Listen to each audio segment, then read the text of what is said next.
I never imagined that something as simple as a family dinner could shake the foundation of my marriage. Sitting in the car, gripping the steering wheel tighter than necessary, I replayed the moment in my head. The slap, the silence, the look on my wife's face. My cheeks still burned, not just from the sting of Gloria's hand, but from the realization that the woman I married, the woman I thought loved me, had chosen her mother over me in the most humiliating way possible. It had started as an ordinary evening. Madeline had insisted we attend dinner at her parents' house, despite my reservations. Gloria had never liked me. From the very first time we met, she made it clear she thought her daughter was settling by marrying me. "He's not from the kind of family we associate with," she had once whispered to her husband, thinking I wouldn't hear. I heard. I always heard. But I loved Madeline, so I tolerated Gloria's passive-aggressive remarks, her snide comments, the way she looked at me like I was a cockroach that had somehow crawled into her home. I endured it all because I thought Madeline was worth it. Tonight, though, I learned just how wrong I was. Dinner had been in full swing, the dining room filled with the clatter of silverware, forced laughter, and the usual boasting from Gloria about how perfect her life was. I had gotten up to refill my glass when it happened. I accidentally brushed against Gloria as I turned. It was nothing, barely a touch, but in her world, it was a crime worthy of punishment. Before I could even process what was happening, her hand connected with my face. A loud slap. Sharp. Public. Humiliating. The room fell into absolute silence. Every pair of eyes turned to me. The weight of their judgment pressed down on me like a suffocating blanket. My ears rang. My mind scrambled to understand. Gloria was staring at me, her lips curled in disgust as she spat out words that burned just as much as her slap. "How dare you touch me, you disgusting man. Clean my dress and get out. Disgusting man." As if I were nothing more than dirt beneath her feet. I stood there, frozen, not because I was afraid, but because my mind refused to believe what had just happened. This wasn't a mistake. She had meant to humiliate me. And worse, she expected me to accept it. I turned to Madeline. Surely, she would step in, tell her mother she was overreacting. I wasn't asking for much, just the barest form of support, the slightest indication that she saw me as her husband and not just some insignificant outsider. But instead, Madeline's gaze was empty, cold even. And then she said the words that made my stomach drop. Apologize to her or leave. I could have laughed at how ridiculous it was. Apologize? For what? For existing in Gloria's presence? For standing too close to her? For daring to breathe the same air? My lips parted, but no words came out. I searched Madeline's face for something. Remorse, regret, even hesitation. But there was nothing. Just indifference. That was the moment everything changed. I had spent years bending over backward to prove myself to this family. I tolerated their judgments, their veiled insults, their endless comparisons to the men they thought Madeline should have married. I did it all for her. And in return, when I needed her most, she sided with them without hesitation. I exhaled slowly, the tightness in my chest making my decision for me. I wasn't going to apologize. I was done playing their game. With a quiet nod, I turned on my heel and walked out. I didn't slam the door. I didn't argue. I didn't give them the satisfaction of seeing me break. Because I wasn't broken. I was angry. And beneath that anger was something much colder, much sharper. Resolve. As I stepped outside, the cool night air hit my face, soothing the heat still lingering from Gloria's slap. My mind raced. But for the first time in a long while, it wasn't clouded by the need to please anyone. I saw things with painful, crystal clarity. They thought I left in shame. That I walked out because I was weak. That they had won. They were wrong. I wasn't leaving in defeat. I was leaving to prepare a surprise they would never forget.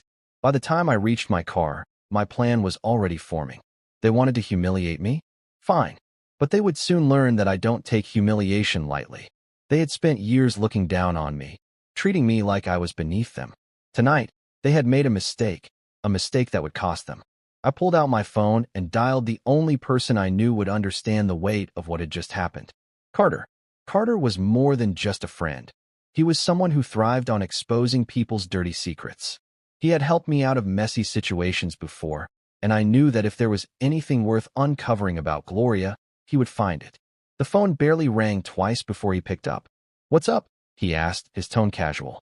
"I need you to dig into something for me." "Gloria." I said, my voice steady calm. There was a pause, and then a low chuckle. Finally ready to fight back? More than ready. Good. Give me a few hours. I'll find something. I ended the call and leaned back against the headrest, staring at the sky through the windshield. This wasn't about revenge. It wasn't even about getting even. This was about respect, something I should have demanded a long time ago. I had spent years convincing myself that love was about sacrifice, that enduring cruelty for the sake of my marriage was just part of the deal. But tonight, I saw the truth. Madeline never respected me. She never saw me as her equal. And if there was no respect, then what was left? I gripped the steering wheel, the anger simmering beneath my skin. They thought tonight was the end of the story. It was only the beginning. The drive home felt longer than usual. The silence inside the car was heavy, pressing against me like an unseen force. My hands gripped the steering wheel tighter than necessary, my knuckles turning white. My cheeks still tingled from the slap, but the real wound wasn't physical. It was deeper, a cut right through my pride, my dignity, my marriage. Madeline had looked me in the eye and told me to apologize or leave. She hadn't hesitated. She hadn't flinched. She hadn't even considered standing by me.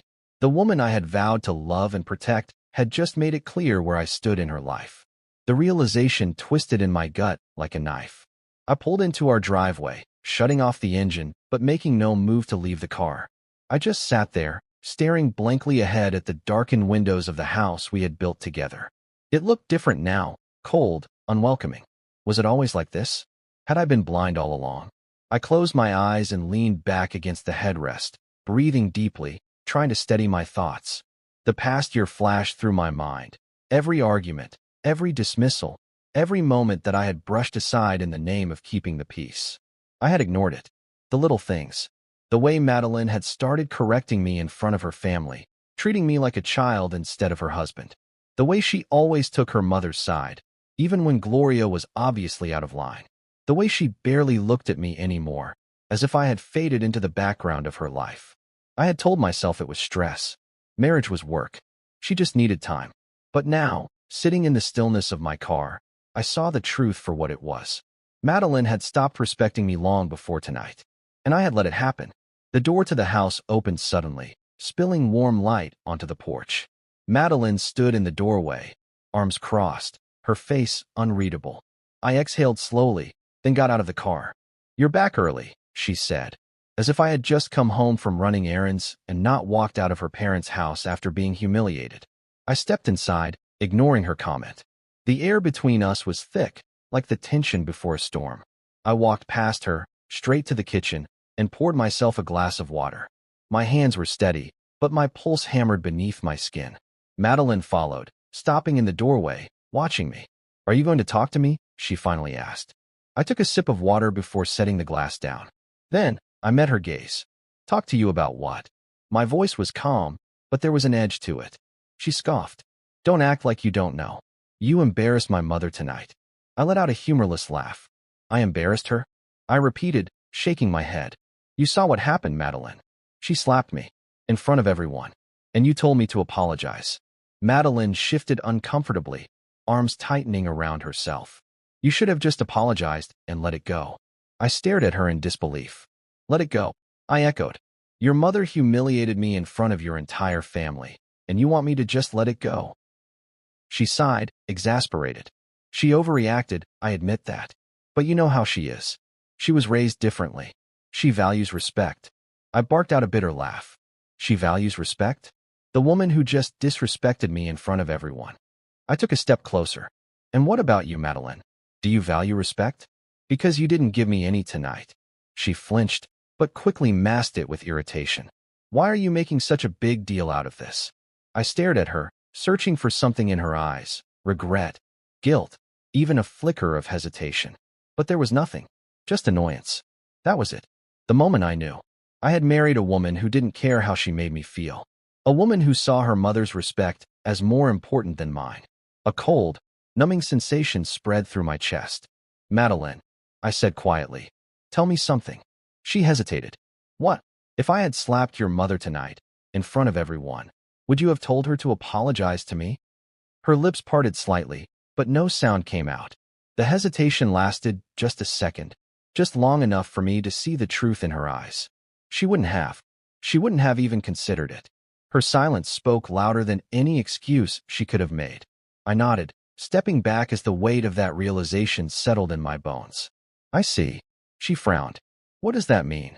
It means, I said, voice even, that I finally understand where I stand in this marriage. Madeline rolled her eyes, frustration clear in every movement. Oh my God, stop being so dramatic. It was one night. One argument. Are you really going to act like our entire marriage is ruined because of it? I exhaled through my nose, looking away. No, I admitted. Our marriage was ruined long before tonight. She tensed. Excuse me.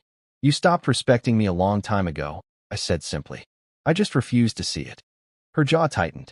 You're being ridiculous. You're blowing this out of proportion. I smiled, but there was no warmth in it. Maybe. Or maybe I've just finally had enough. She opened her mouth to argue, but I didn't wait to hear it. I turned and walked past her, heading upstairs. Where are you going? She called after me. To get some sleep, I said without looking back. But that was a lie. I wasn't going to sleep. I was going to think. Think about the years I had wasted. Think about the respect I had let slip through my fingers. Think about the man I used to be before I let myself become this. Most importantly, I was going to think about what came next. Because tonight wasn't the end of this. It was just the beginning. I sat in the dimly lit bedroom, staring at the ceiling, listening to the faint ticking of the clock on the wall. Sleep refused to come. My mind was too awake, too alive with the memories of the night, the echoes of humiliation still vibrating in my chest. The slap was nothing compared to the look on Madeline's face, the sheer indifference. That was what hurt the most. I turned over in bed, glancing toward the empty space beside me. Madeline was downstairs. I could hear the distant hum of the television. She hadn't come to bed. She hadn't tried to talk to me. No apology. No attempt to fix things. She didn't care. Maybe she never had. I exhaled slowly, pushing myself up into a sitting position. The air in the room felt heavy, suffocating. I needed clarity. I needed to understand what had gone wrong. When had I lost control of my own marriage? Then, the thought struck me. Gloria. Madeline hadn't always been this way. There was a time when she was warm, loving mine. But over the years, something had changed.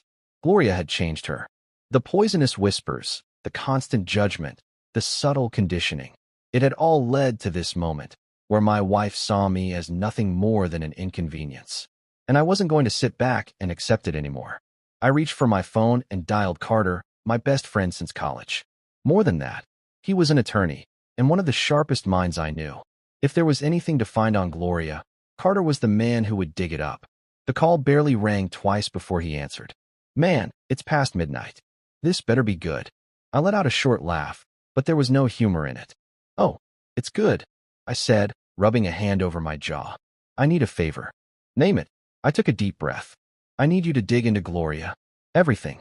Bank records, property, any legal troubles, anything shady. If she's hiding something, I want to know about it. There was a slight pause before Carter spoke again. This about what happened tonight. I clenched my jaw. Of course, he already knew. News traveled fast in Madeline's family, and her relatives thrived on gossip. Yeah, I admitted. And I have a feeling this goes deeper than just her being a controlling nightmare. Carter let out a low whistle. All right, give me a few hours. I'll see what I can find. I nodded to myself. Appreciate it. Always. You deserve better than this crap, man. I hung up and exhaled slowly, feeling a small sense of relief. At least I was doing something. I wasn't just sitting here, waiting for another slap, another humiliation. I lay back down, staring at the ceiling. If Gloria had secrets, I would find them. And when I did, she would learn that humiliating me had been the worst mistake of her life. Morning came with an eerie stillness in the house. I woke up feeling oddly refreshed, my mind clear. For the first time in a long time, I felt like I had control. I got dressed in silence, listening for any signs of Madeline. She was still in the guest room. Good. I had no interest in pretending everything was normal. By the time I made my way downstairs, my phone vibrated with an incoming message. Carter, you're going to want to see this. My heart pounded. I quickly grabbed my keys and left the house without a word to Madeline. Carter's office was in a sleek downtown building, modern and minimalistic. When I walked in, he was already waiting, a folder in his hand, and a knowing smirk on his face. "That was fast," I said, shutting the door behind me. "I don't play around," he replied, sliding the folder across his desk. "Take a look." I opened it, my eyes scanning the pages. And then I froze. There it was. Multiple bank transactions, large sums of money wired to a private investigator, a hidden real estate property under a false name, shell companies, and then the biggest bombshell of them all, an affair. I slowly placed the papers down, staring blankly at them. "She's been cheating on Richard?" I asked, almost disbelieving. Carter nodded, leaning back in his chair. "For years. And she's been covering it up with those fake business trips." He let out a dry chuckle. "Gloria's not just a control freak. She's a fraud." I swallowed hard, my mind racing. I had expected something, but not this. This was nuclear. "What are you going to do?" Carter asked, studying me. I met his gaze. "I'm going to use it." His eyebrows raised slightly, but he nodded. "Figured you'd say that. Just be careful. Women like Gloria don't go down without a fight." I stood, sliding the folder back to him. "That's fine. I'm not fighting. I'm ending this." As I walked out of Carter's office, my pulse pounded with anticipation. Gloria thought she could humiliate me and walk away unscathed. She was wrong. When I got home, Madeline was waiting for me in the living room, arms crossed, an irritated look on her face. "Where were you?" she demanded. I set my keys down calmly. "Out." Her eyes narrowed. "We need to talk." I smirked. "Yeah, we do." She seemed caught off guard by my tone, shifting uncomfortably.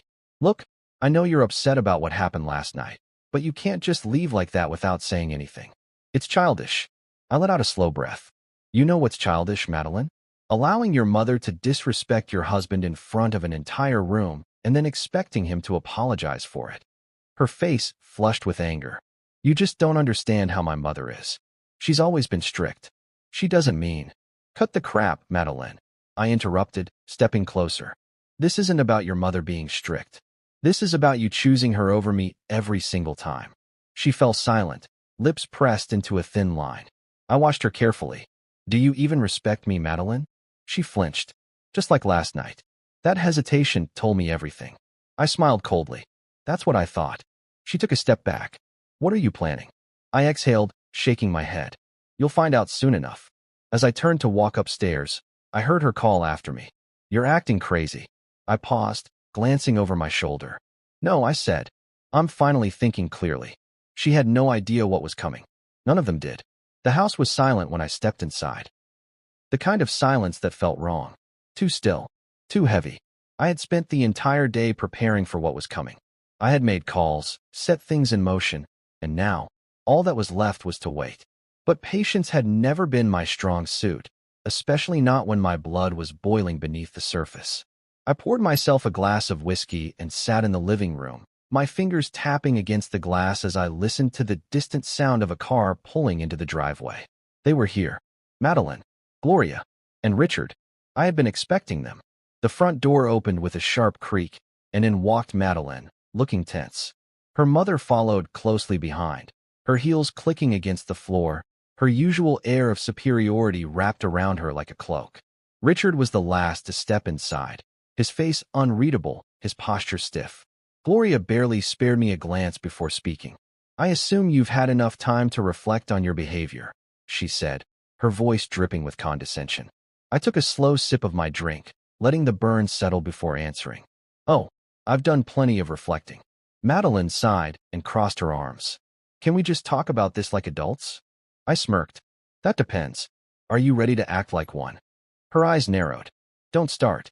I leaned back in my chair, my gaze shifting to Gloria. "You came all this way, so let's skip the theatrics. What do you want?" Gloria scoffed. "An apology, for starters. You embarrassed me last night." I laughed. Actually laughed. "Let me get this straight," I said, tilting my head. "You slapped me in front of an entire room of people, humiliated me, and then my own wife told me to apologize for it. And you still think I owe you an apology?"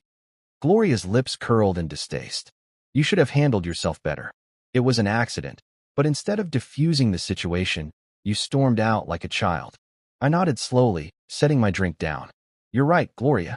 I should have handled it better." Her expression shifted slightly, sensing something beneath my words.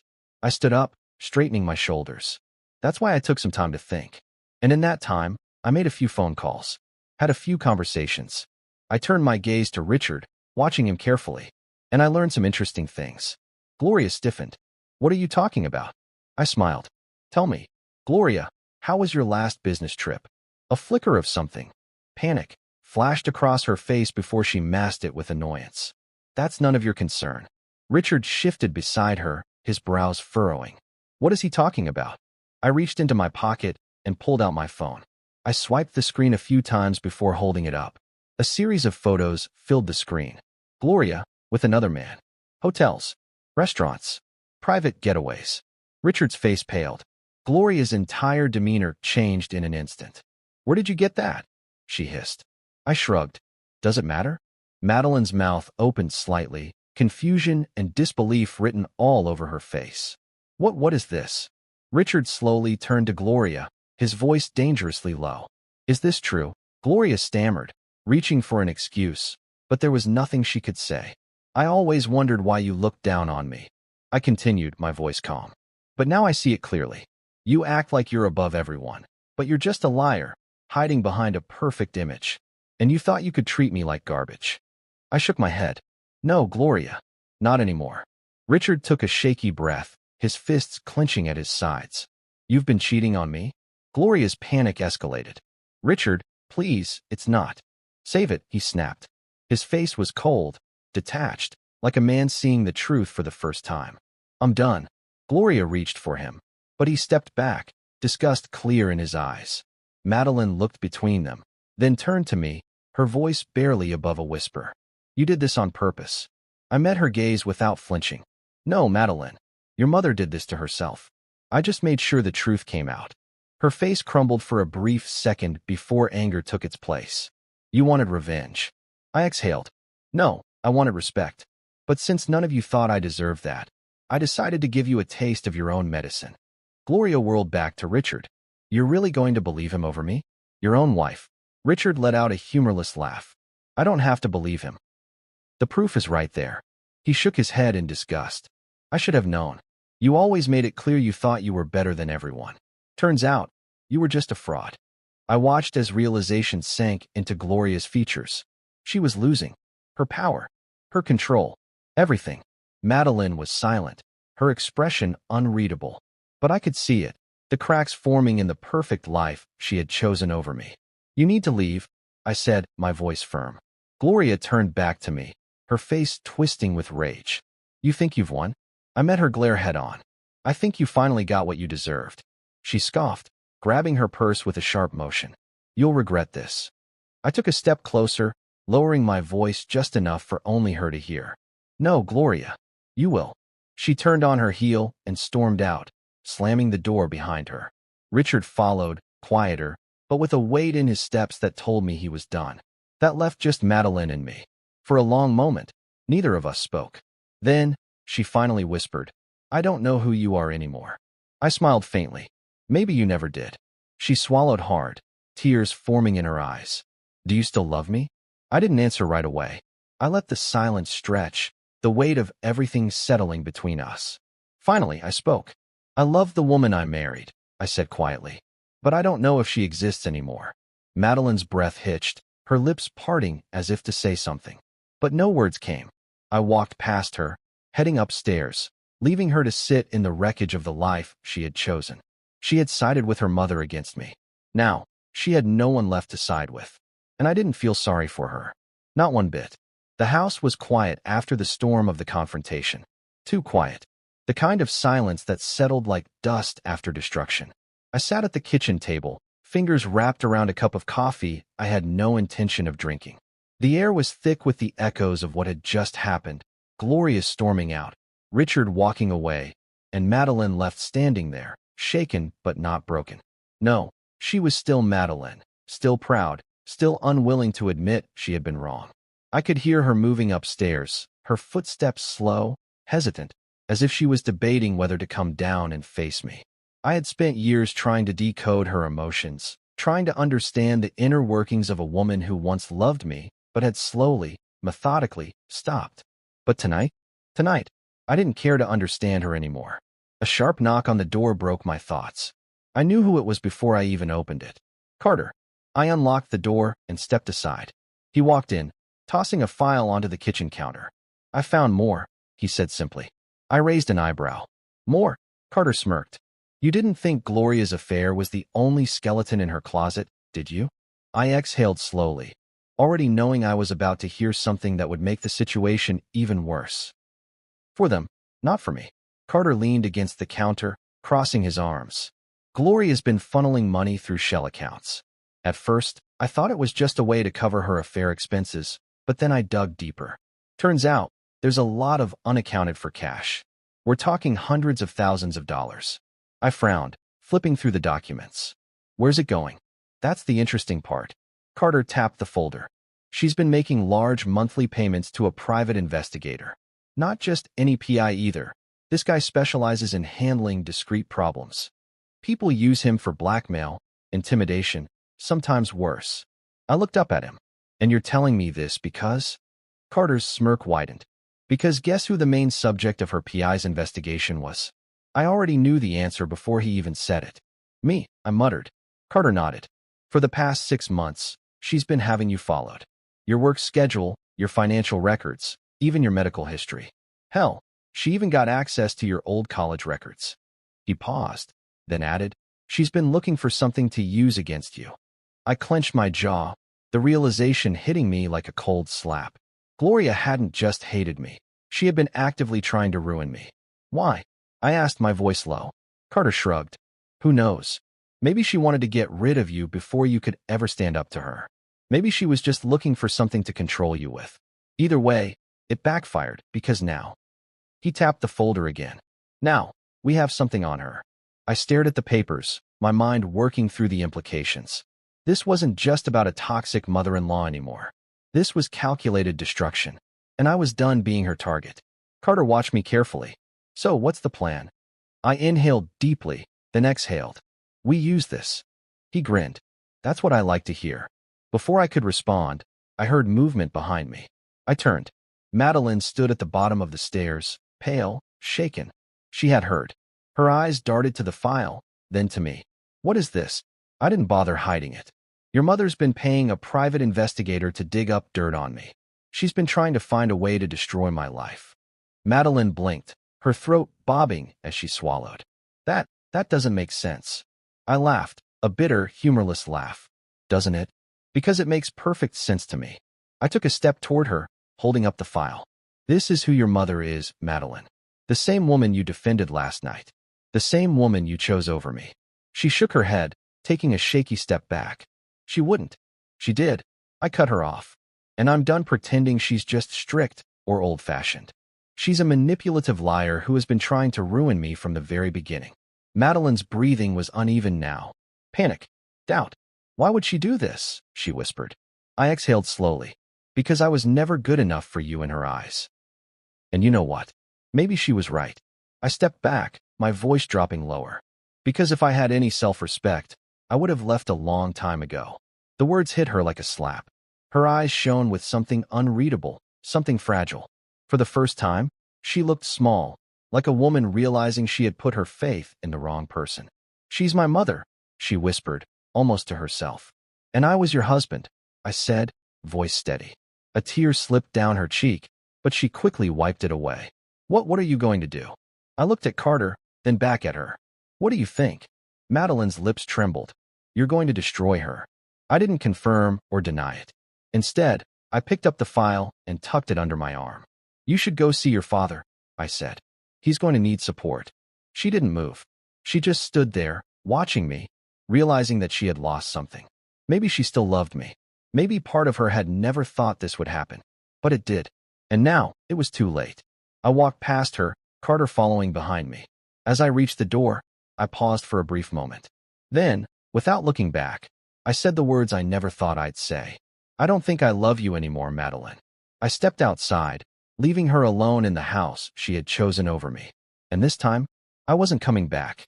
I sat in my car outside the house, gripping the steering wheel as the weight of everything settled over me. The silence inside the vehicle was almost suffocating, but it was nothing compared to the storm that was about to hit. Gloria had built an empire of deception, a perfectly crafted illusion of power, respectability, and control. She had spent years dictating the lives of those around her, molding them into what she deemed acceptable. But all illusions eventually crack, and I was going to shatter hers. I started the engine and pulled out of the driveway. My destination was clear: Richard's house. When I arrived, the house was dark, except for the dim glow of the porch light. I knocked once, then twice. I could hear movement inside before the door creaked open. Richard stood there, disheveled, his shirt wrinkled, his face pale. He looked like a man who had just realized the last 20 years of his life had been a lie. He blinked at me, as if unsure whether to invite me in or slam the door in my face. I made the decision for him. I stepped inside. The living room was a mess. Papers scattered across the coffee table, an untouched glass of whiskey sweating on the side table. The television was on, but muted, the news ticker scrolling across the bottom of the screen. Richard sat down heavily on the couch, rubbing his temples. "I assume you're not here to gloat," he muttered. I sat across from him. "No, I came to talk." He let out a dry, humorless chuckle. "Talk about what?" "How my wife has been screwing another man. How she's been lying to me for years. Or how she's been throwing money at private investigators to dig into your life, instead of focusing on her own failures." I didn't respond. He already knew the answers. He sighed, leaning back. "You're divorcing Madeline, aren't you?" I studied him carefully. "Would you blame me?" His jaw tightened. "No, I wouldn't."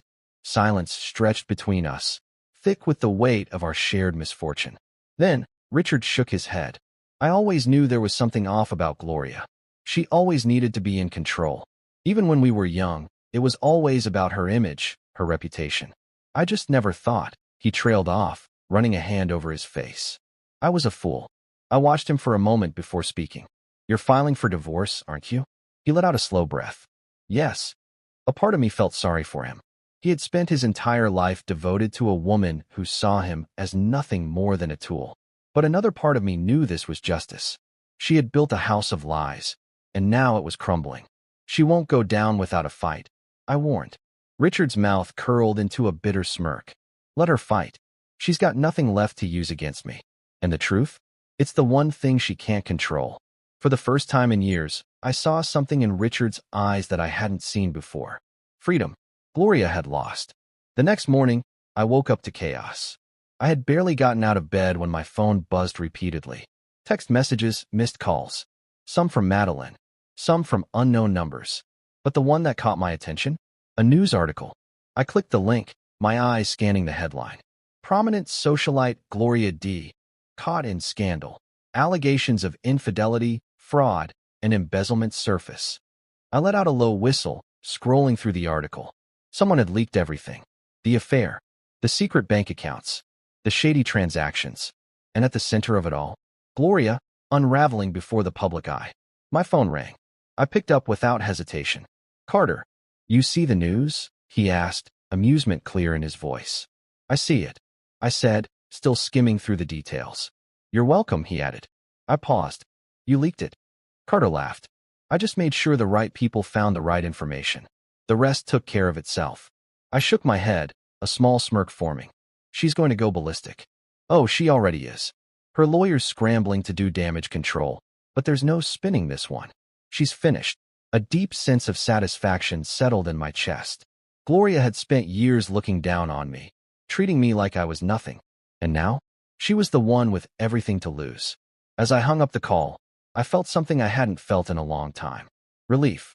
I had spent years being trapped in this toxic cycle, constantly bending over backward for people who never truly valued me. Now I was free, and I wasn't looking back. By midday, Madeline showed up at my doorstep. I opened the door to find her standing there, her face pale, her eyes rimmed with exhaustion. She looked at me as if she barely recognized me. "Can I come in?" she asked, her voice almost hesitant. I stepped aside. She walked in, arms wrapped around herself.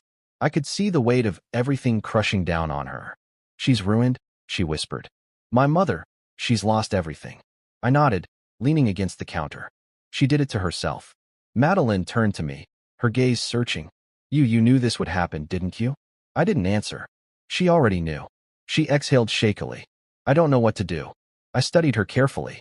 "That depends. On what? On whether you want to keep living in her shadow or finally step out of it. Her lips parted slightly, but she said nothing.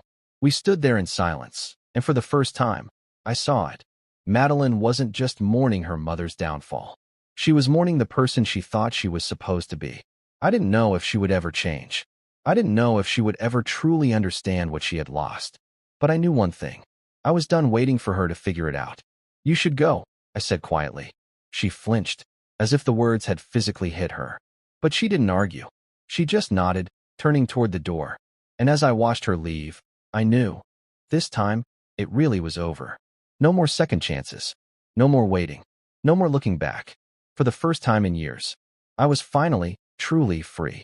The days that followed were a whirlwind of destruction. For Gloria, for Madeline, and for the entire illusion they had built over the years. I watched from a distance as their world crumbled, piece by piece. I had spent too long being the punching bag, the one they ridiculed, dismissed, and discarded when it was convenient. But now, I was simply a spectator, and they were the ones drowning. It started with Richard officially filing for divorce. The moment he served Gloria the papers, the real storm began. He had spent years being the silent, obedient husband, but something inside him had snapped. And once that leash was broken, there was no fixing it. Gloria was furious.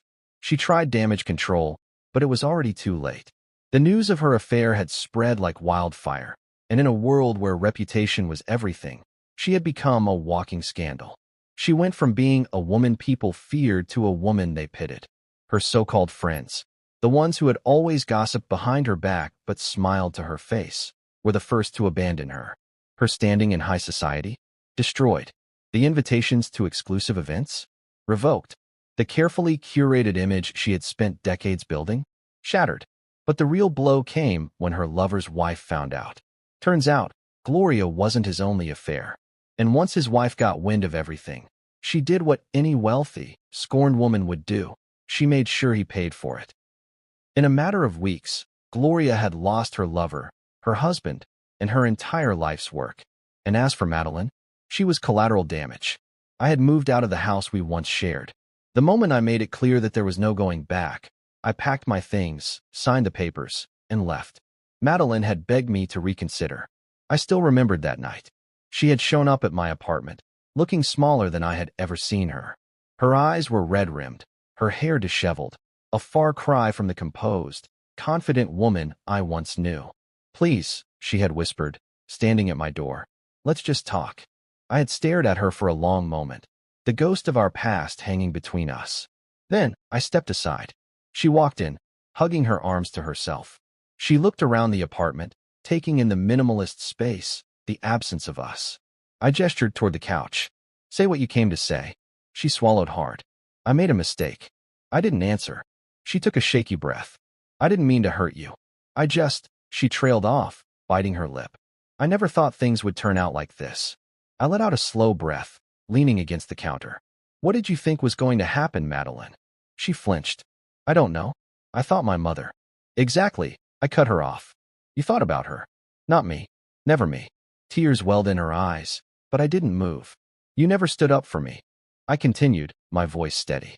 "You let her disrespect me for years. And when she finally crossed the line, you made it clear that I didn't matter." Her shoulders shook. "I was wrong." I laughed, a dry, bitter sound. "Yeah, you were." She looked at me, searching for something, for hope, for forgiveness. But I had nothing left to give her. "You love me," she said, almost desperately. I exhaled slowly. "I love the woman I thought you were." A sob escaped her lips. "I can be that woman again." I shook my head. "You can't." "Why not?" I stared at her, my chest hollow. "Because I don't trust you." She broke then, crumbling under the weight of everything she had lost. And for the first time, I felt nothing. No satisfaction. No revenge. Just emptiness. She wiped at her tears, whispering, "Is this really it?" I nodded. "This is it, Madeline." She let out a shaky breath. "I never thought I'd lose you." I didn't respond. Because she hadn't lost me. She had thrown me away. By the next day, she was gone. The divorce was finalized within the next few weeks. There was no fight, no arguments about assets.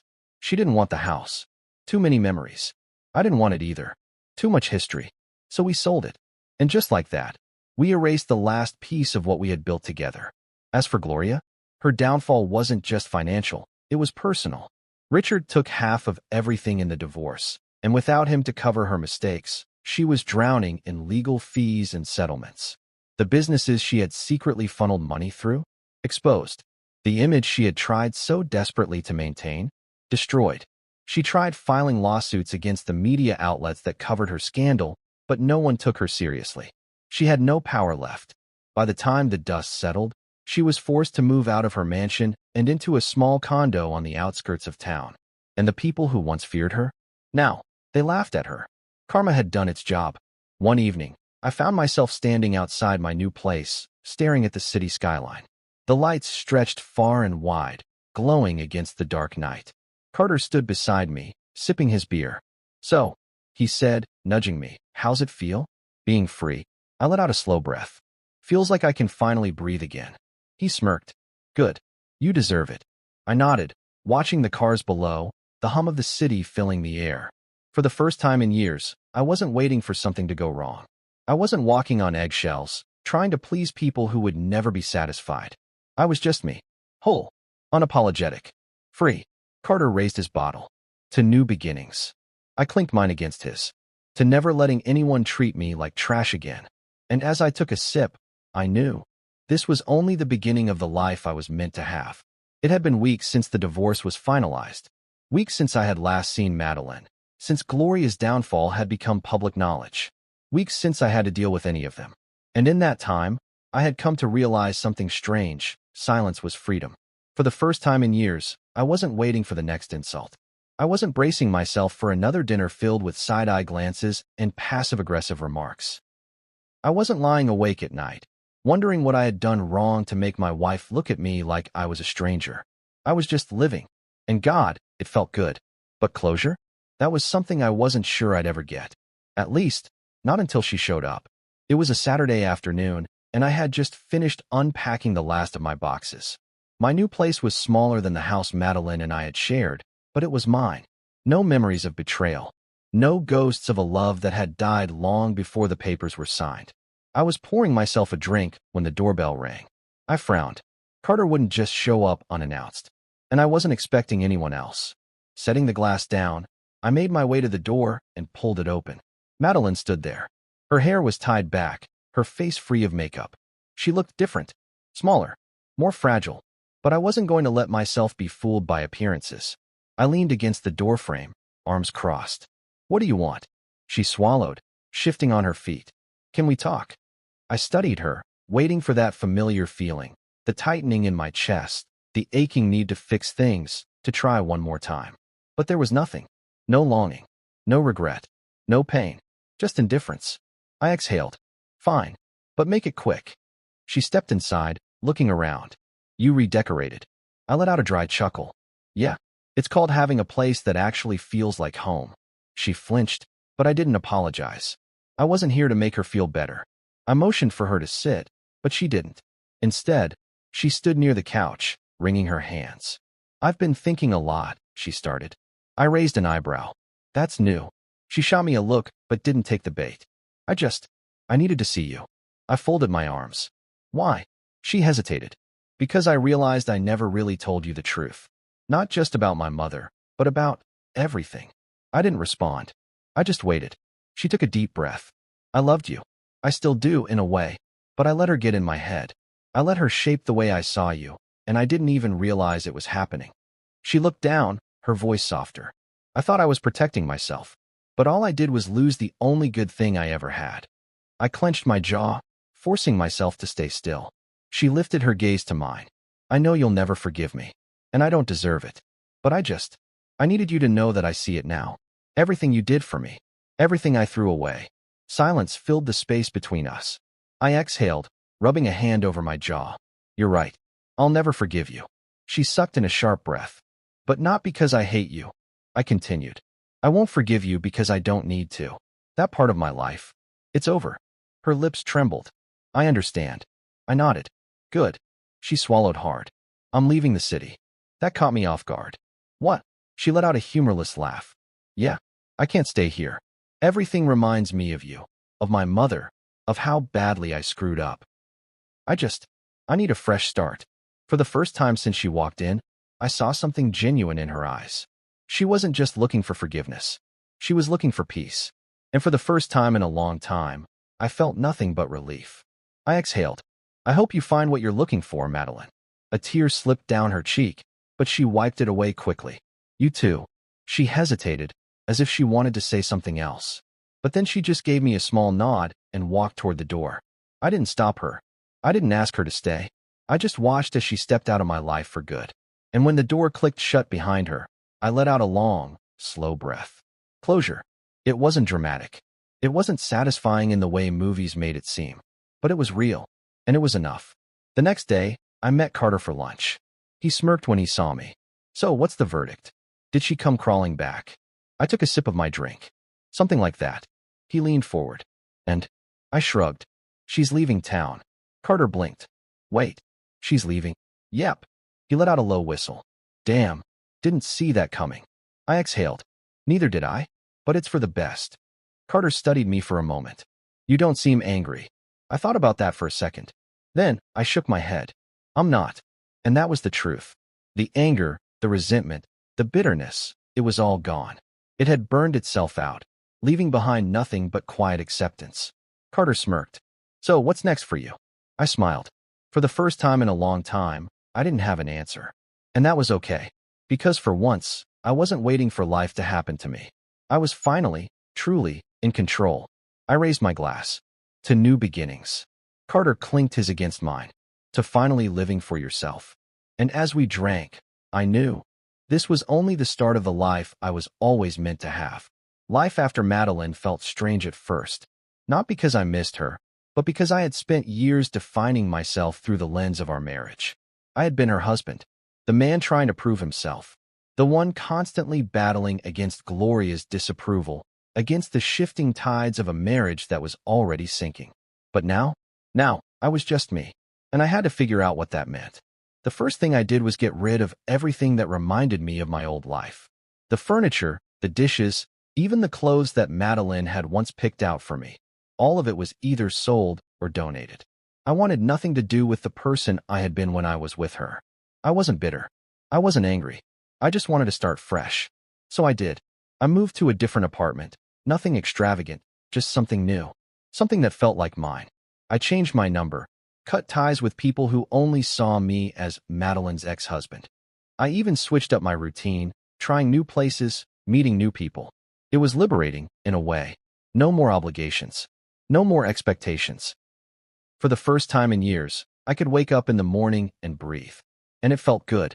Of course, Carter had a lot to say about it. You finally look like a man who's not carrying the weight of the world on his shoulders, he said one evening as we sat at a rooftop bar, watching the city lights flicker below. I smirked. That's because I'm not. He clinked his beer against mine. Damn right you're not. So what's next? You gonna start dating again? I exhaled, staring at the drink in my hand. Not yet. Carter raised an eyebrow. Why not? You're free, man. No strings, no baggage. Just go out and have fun. I let out a chuckle. You think jumping into something new is the answer? He shrugged. I think letting yourself enjoy life is the answer. I considered that. For years, I had been so focused on surviving my marriage that I had forgotten how to actually live. Now I had time. Time to figure out who I was outside of being someone's husband. Time to do the things I had put off. Time to be selfish for once. All right, I said, setting my drink down. Let's start with something small. Carter grinned. Now we're talking. Over the next few weeks, I focused on myself. I went to the gym more, not because I wanted revenge body nonsense, but because I wanted to feel strong again. I picked up old hobbies, things I had let go of because they didn't fit into Madeline's idea of what a respectable husband should do. I traveled on a whim, took weekend trips, met new people who didn't know anything about my past. For the first time, I was living without the weight of someone else's expectations. And it was intoxicating. One night, Carter convinced me to go to a social event, a gallery opening downtown. I wasn't really into the art scene, but I figured, why not? We arrived, and the place was buzzing with energy. The walls were lined with abstract paintings, and people walked around with glasses of champagne, pretending to understand what they were looking at. All right, Carter said, nudging me. Tonight, No overthinking. Just enjoy yourself. I rolled my eyes. I know how to have fun. Do you though? He teased. I chuckled, shaking my head. Shut up and get me a drink. While Carter wandered off to the bar, I strolled through the gallery, taking in the paintings. Some were impressive. Others just looked like expensive scribbles. That's when I noticed her. She stood near a large canvas, arms crossed, tilting her head as she studied the piece. She was striking, not in an over-the-top way, but in a way that made you look twice. Her dark, wavy hair cascaded over one shoulder, and she had an air of confidence that was unapologetic. I don't know what made me walk over to her. Maybe it was the newfound freedom I had been embracing. Or maybe it was just time. You look like you actually understand this, I said, standing beside her. She turned, raising an eyebrow. And you look like you don't. I grinned. Guilty. She smirked. It's a metaphor for transformation. I glanced at the painting, a chaotic mix of colors bleeding into each other. Right. Definitely got that. She let out a soft laugh. Liar. I chuckled, shrugging. Maybe, but you make it sound interesting. Her eyes studied me, as if trying to figure me out. You don't seem like the art gallery type. I'm not, I admitted. But I'm trying new things. Good for you. I take it you actually like this stuff? She nodded. It's more than just paint on a canvas. It's about stories, experiences, emotions. She tilted her head. Kind of like life, really. I found myself intrigued. Not just by her words, but by the way she carried herself. Confident, unfiltered. Maybe I need a better guide, I said. She smirked. Maybe you do. Before I could say anything else, Carter appeared with drinks. Here you go, he said, handing me a glass. Then, he looked between me and the woman beside me, grinning. I see you've made a friend. I turned back to her. I didn't catch your name. She smiled. It's Sienna. I held out my hand. Nice to meet you, Sienna. She shook it, her grip firm. Likewise. Carter gave me a knowing look, but for once, I ignored him. Because for the first time in a long time, I wasn't thinking about the past. I wasn't replaying what went wrong or wondering if I could have done anything differently. I was just here, in the moment. And damn, it felt good. Later that night, as I walked through the city streets, I found myself smiling. Not because I had met someone new, not because I had finally moved on, but because I had finally let go. For years, I had been stuck in a cycle, fighting for respect, for love, for a place where I belonged. Now, I realized I didn't need to fight anymore. I didn't need Madeline. I didn't need validation from her family. I just needed to live. And as I looked up at the night sky, breathing in the cool air, I knew one thing for sure. The best part of my life was only just beginning. There's something poetic about watching the people who once looked down on you fall apart. Not because I actively sought revenge. No, I had long since made peace with my past. But because life has a way of balancing the scales, and I had a front row seat to the chaos unfolding. Gloria had lost everything. Her high society friends turned their backs on her. Richard took half of everything in the divorce, and the media wouldn't let her scandal die. She tried clawing her way back into relevance, but her name had been tainted beyond repair. And the final blow? Her bank accounts were frozen after an investigation into the financial fraud Carter had uncovered.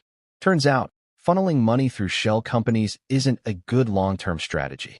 She went from living in a mansion with housekeepers at her beck and call to a modest condo in a neighborhood she once sneered at. The woman who had once told me I was beneath her daughter had now become a cautionary tale. And I was thriving. One afternoon, Carter and I sat at a small outdoor cafe, watching the world pass by. You hear about Gloria? He asked, taking a sip of his coffee. I smirked. I try not to keep up, but let me guess. She's in trouble again. He chuckled. More than trouble. She got evicted from her condo. Apparently, she couldn't keep up with the payments. I raised an eyebrow. You're kidding. Nope. Carter leaned back in his chair, looking entirely too pleased. She's staying with some distant relative now. Word is, she's trying to sell her jewelry to keep afloat. I let out a slow whistle. The mighty had truly fallen. Guess karma finally caught up with her. I mused.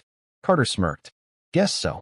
We sat in silence for a moment, the weight of it all settling.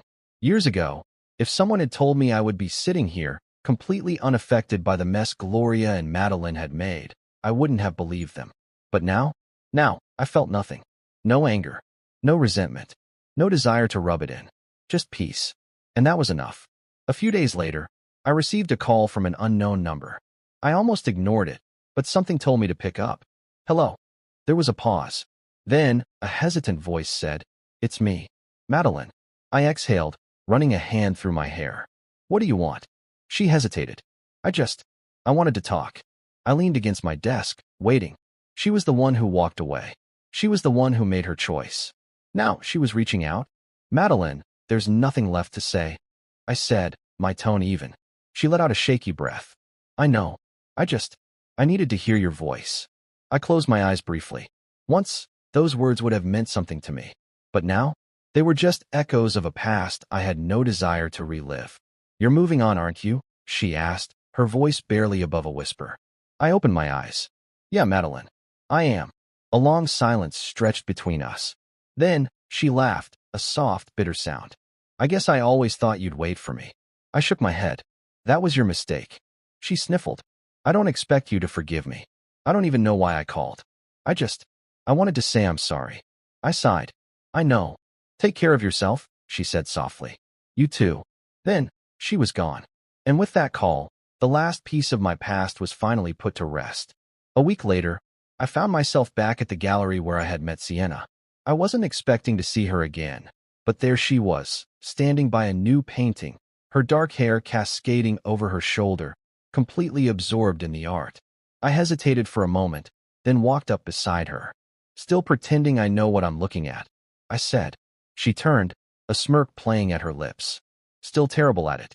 "Absolutely." She chuckled. "At least you're honest." I glanced at the painting, tilting my head. "This one's different from the last. More chaotic." She nodded. "It's about rebirth.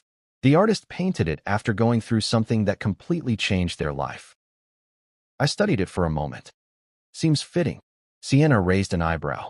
"Why is that?" I met her gaze. "Because that's exactly what I'm doing." Her lips curved into a knowing smile. "Starting over?" I nodded. "Something like that." She took a sip of her drink, watching me closely. "Well, for what it's worth, I think new beginnings are a good thing."